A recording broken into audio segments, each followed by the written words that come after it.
السلام عليكم حبيباتي، كي دايرين؟ لاباس عليكم؟ هانيين. تنتمنى ان هذا الفيديو يلقاكم بالف خير، وتحيه كبيره لجميع المتتبعين ومتتبعات قناه شهوات مريم.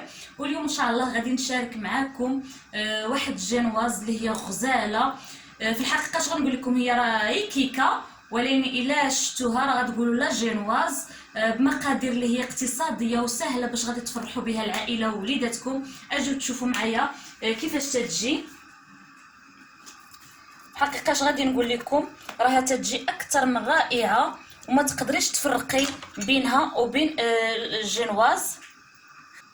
وكما تتشوفوا باربع طبقات بمكونين اللي ساهلين واقتصاديين، وسنه سعيده. وتنقول لكم سنه سعيده يدخل عليكم هذا العام الجديد باش ما تمنيتوا ان شاء الله لكم دائما ولوليداتكم. ويلا الا بغيتوا تعرفوا الطريقه ديال هذا الكيك هذا تابعوني في لا فيديو ديالي. ونبداو على بركه الله. بالنسبه لهذا الكيك هذا البنات، كما تشوفوا هنا عندي 3 البيضات، عندي نص كاس تاع سنيده، عندي نص كاس ديال الزيت بالعبار ديال الكاس العنبه، وهنا كما تشوفوا عندي معلقه ديال الخل، وغنحتاج القبيصه ديال الملح، وجوج خمارات من وزن 8 غرام، وغنحتاج واحد رايبي. ممكن انكم الا ما بغيتوش ديروا رايبي ممكن تعوضوه بدانون، ممكن تعوضوه بكاس الحليب، ممكن تعوضوه بكاس ليمون. المهم تيبقى لكم البنات يعني اختياري نتوما وشنو بغيتوا باش تعوضوا. نبداو ان شاء الله. اول حاجه البنات هو البيض، يكون ديجا انكم خرجتوه من الثلاجه، ما يكونش بارد البنات، ضروري خاص يكون شويه سخون. وغادي ندير سنيده، ودائما قبيصه الملح، ونحاول انني ندوب هاد الحبيبات ديال السكر مع البيض حتى نحس ان السكر داب البنات. وضروري قد ما خدمتوا لي كيك ديالكم فهو تينجح لكم 100%. وهاد الكيكه البنات راه اش غنقول لكم، راه ما غتفرقوش بينه وبين لا جينواز.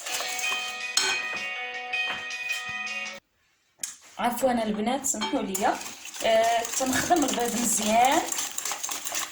وكما قلت لكم سمحوا لي انا صار التليفون وقطعت.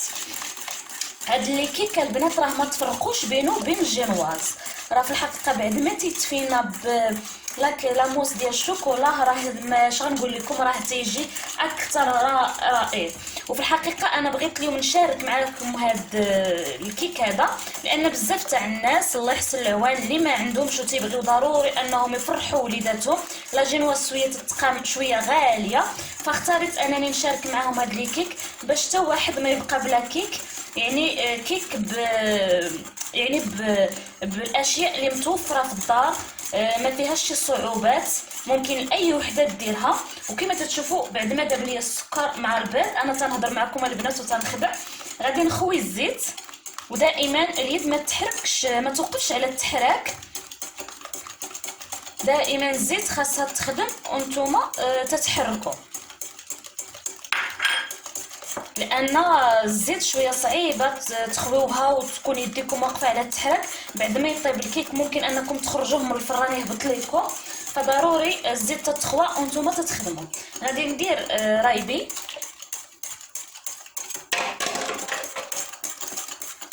غندير معلقه الخل. يعني البنات ما فيهاش شي صعوبات، وقد ما خدمتوها في الكيك ديالكم تنجح معكم 100%.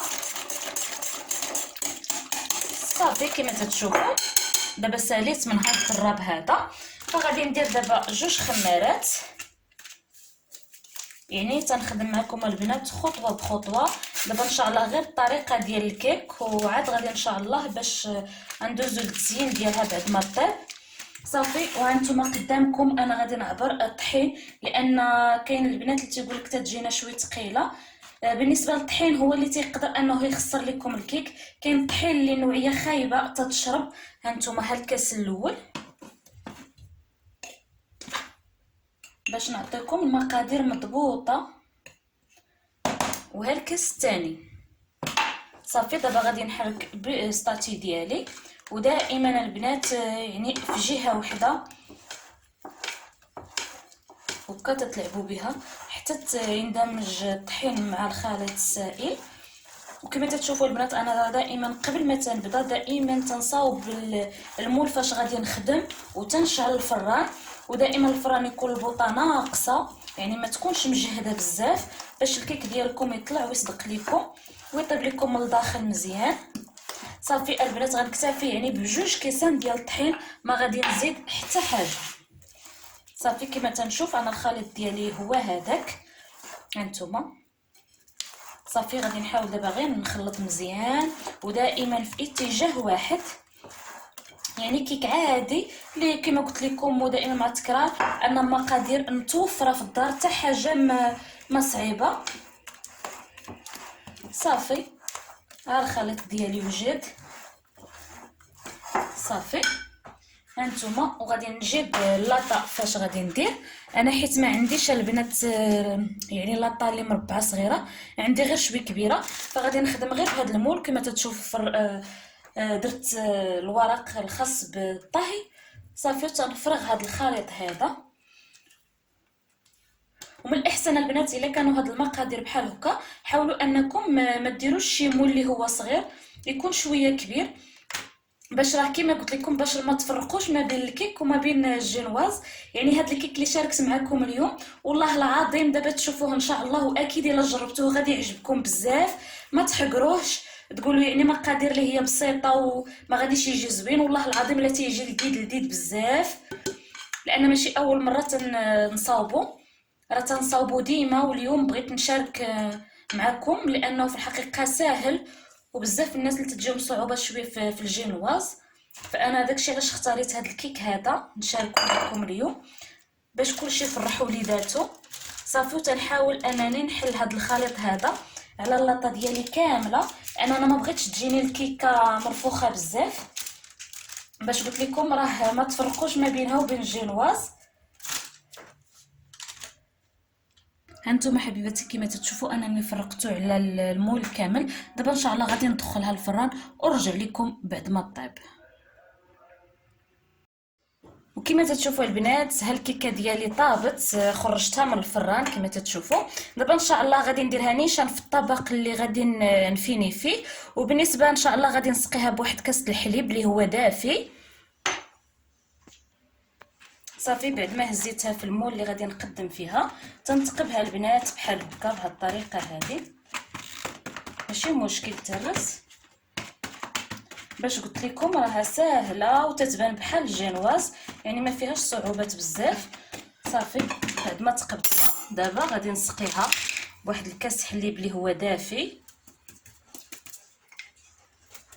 ودابا كما تشوفوا حبيباتي بعد ما سقيت الكيك ديالي غادي نخليه ابار. دابا غادي نوجد ان شاء الله اللوز كراميليزي. غنحتاج ان شاء الله الكاس ديال السنيده، وغنحتاج ربع كاس ماء، وغادي نحتاج واحد المعلقه ديال الزبده من النوعيه اللي مزيانه. اول حاجه غادي ندير سنيده في واحد الكاسرونه غندوبها، وكما تشوفوا البنات باقي سنيده ما دابتش، ما عرفت شنو هذه. غادي نخوي واحد ربع كاس ماء، وغادي ندير المعلقه ديال الزبده ها هي اللي وريتكم. صافي وغادي نخلي دابا الزبده تذوب ليا مع سنيده وهاد ربع كاس ماء. وهنا البنات عندي 10 دراهم ديال اللوز كما تشوفوا اللي خليته انا حبوب. دابا ان شاء الله هو اللي غادي نرميه مع السكر. وكما تشوفوا حبيباتي دابا غادي نرمي اللوز وغنجلس نحرك، يعني يدي ما توقفش على التحراك حتى يولي لنا هذا السكر كراميل. وهانتوما غتشوفوا معايا ان شاء الله خطوه بخطوه. هانتوما كما تشوفوا حبيباتي انه بدات يتعسل ليا، بدات يولي كراميل. وفي نفس الوقت كما تشوفوا انني درت الورق الخاص بالطياب دهنته بشويه ديال الزيت باش ان فوا غادي تعسل ليا اللوز خاصني ضروري نحطو فوق هاد الكاغيط اللي مدهون باش ما يلصق لياش. وهانتوما كما تشوفوا البنات يعني راه اي خطوه بغيت نوريها لكم، واخا تشوفوا سنيده انها رجعت ترملات لكم بحال هكا، ولكن راه ما عندكم مناش تخافوا، راه في نفس الوقت نتوما تتحركوا وسنيده تترجع تذوب. باش ما يبانش هذاك الجلد. وهانتوما كما تشوفوا حبيباتي ان هانتوما هذاك السنيده راه دابت دابا راه اللوز واجد. دابا غادي نيشان غنحيدو من فوق البوطه، نيشان غادي نخوي فوق هذا الورق هذا باش يبرد ليا.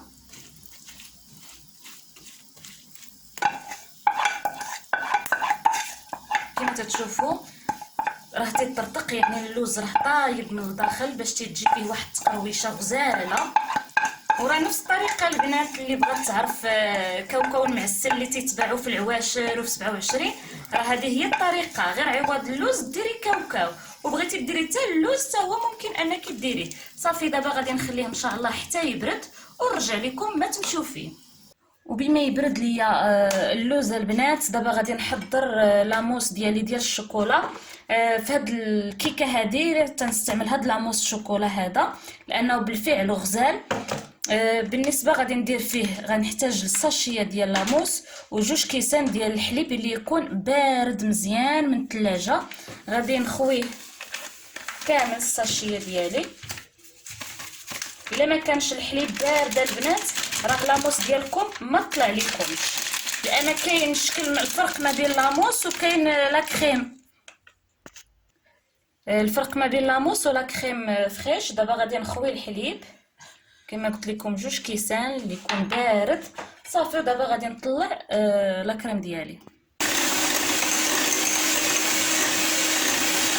صافي من بعد ما طلع ليا لاموس الشوكولا ديالي البنات هانتوما كما تتشوفوا هو قدامكم.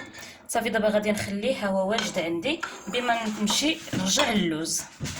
ها هو البنات كما تتشوفوا بعد ما برد ليا اللوز تهرسوه بهذا الشكل وغادي نديرو في الطحانه باش غادي نطحنو. بعد ما طحنت اللوز دابا البنات غادي ندوب الشكلاط مع واحد 2 معالق ديال الزيت. كما تتشوفوا البنات هانتوما طحنت اللوز اللي ذوبت مع سنيده، وها هو الشكلاط اللي ذوبت البنات. انا راه شريت غير 5 دراهم الشكلاط، نص ها هو غنخلطو مع اللوز ونص باقي غنصاوب به ان شاء الله كلاصاج. دابا غنخوي هذا الشكلاط كامل اللي ذوبت.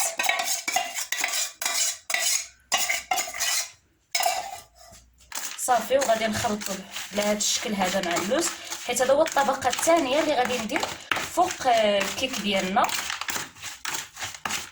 صافي ودابا غنخدم البنات بيدي، غادي نحاول انني يعني غادي نلبسو كامل الكيكه ما نخلي حتى شي بليصه. صافي درت الطبقه الثانيه ديال اللوز. دابا رديت المول اللي كنت خدمت به الكيك ديالي رديته باش غادي نخوي دابا كامل هاد لا كريم ديالي ونحاول نجيبو يعني بالقياس يكون واحد الطبقه اللي هي مقاده، نقدها بسطاتي كما تتشوفوا حبيباتي. دابا بعد ما قديت لا كريم ديالي غنطرفها على جهه. دابا غادي نوجد الكلاصاج اللي غادي يكون من فوق لا كريم. بالنسبه لهاد الكلاصاج غنحتاج 2 ياغورت تاع دانيت شوكولا وكما قلت لكم وشويه ديال الشكلاط، يعني كما قلت لكم 5 دراهم الشكلاط اللي خديت فرقتها ما بين الكلاصاج وما بين الشكلاط اللي خلطت مع اللوز.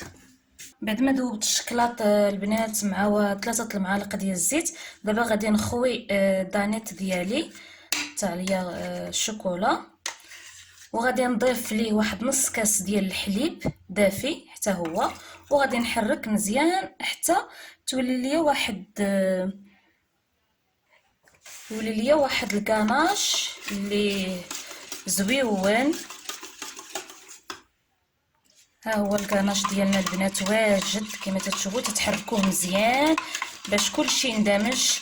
صافي هو كطبقه ان شاء الله الرابعه اللي غادي تكون فوق لا كريم.